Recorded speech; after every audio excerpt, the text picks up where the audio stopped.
மூலதனம் புத்தகத்தை எழுதியவர் கார்ல் மார்க்ஸ் என்பது எல்லோருக்கும் தெரியும். நீங்கள் எல்லோரும் அறிந்த செய்தி தான். அந்த புத்தகம் எதை பற்றியது என்பதும் உங்களுக்கு தெரியும். உலகம் என்பது பொருளாதாரத்தின் அடிப்படையிலானது. இந்த பொருளாதாரத்தை கொண்டு போய் உழைப்பவர்களிடம் சேர்ப்பது என்கிற ஒரு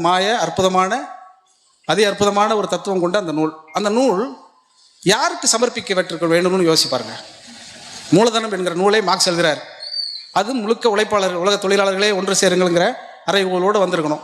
அந்த புத்தகத்தை யாருக்கு சமர்ப்பிக்க வேண்டும்? வாழ்க்கை முழுக்க தனக்கு துணையாக இருந்த ஏங்கல்ஸுக்கு சமர்ப்பித்திருக்கலாம்.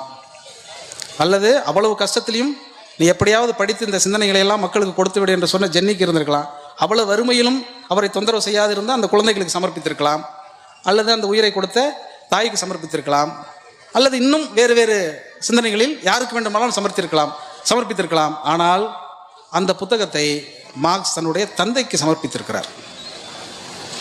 மூலதனத்தில் 78வது பக்கத்தில் நீங்கள் வாசித்தால் தெரியும் அந்த புத்தகத்தை அவர் ஏன் சமர்ப்பித்தார் என்கிறதற்கு ஒரு சின்ன குறிப்பும் இருக்கிறது. அந்த குறிப்பும் நாம் அவசியம் தெரிந்து கொள்ள வேண்டிய ஒரு குறிப்பு.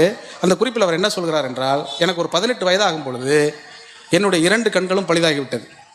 இதற்கு மேல் படிக்கவே முடியாது என்கிற ஒரு சூழலில் நான் தள்ளப்பட்ட போது பரிதவித்து போய் என் அப்பா சொன்னார், நம் குடும்பம் ஏக சிரமத்தில் இருக்கிறது. இந்த சிரமத்திலும் கூட தொடர்ச்சியாக நீ படித்து கொண்டே இருக்கிறாய்.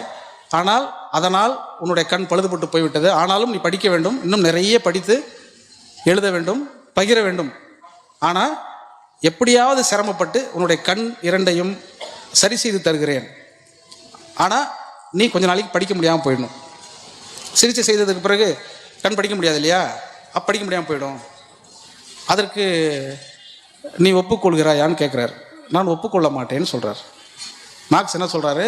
இல்லை 1 மாதம் கண் படிக்காமல் என்னால் இருக்க முடியாது.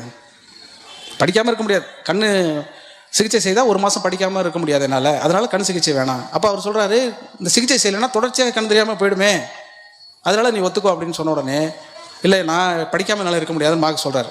படிக்கவே முடியாது என்று சொன்னவர் தான் இந்த உலகத்திற்கு எல்லோரும் படிப்பதற்கான ஒரு புத்தகத்தை கொடுத்தவர். அதுக்காக சொல்கிறேன். சொன்ன பிறகு அவர் தந்தையார் சொன்னாராம், அந்த 1 மாதமும் நீ என்ன புத்தகம் படிக்க வேண்டும் என்று நினைக்கிறாயோ அந்த புத்தகத்தை நான் உனக்கு வாசிக்கிறேன், நீ காதால் கேட்டுக்கொண்டே இரு என்று அந்த 1 மாதம் முழுக்க தன்னுடைய தந்தையார் அந்த புத்தகங்களை எல்லாம் வாசித்து காட்டியதால் அந்த மாபெரும் மூலதனம் என்கிற புத்தகத்தை அவர் தன்னுடைய தந்தையாருக்கு சமர்ப்பித்திருக்கிறாருங்கிற செய்தி இருக்கு இல்லையா?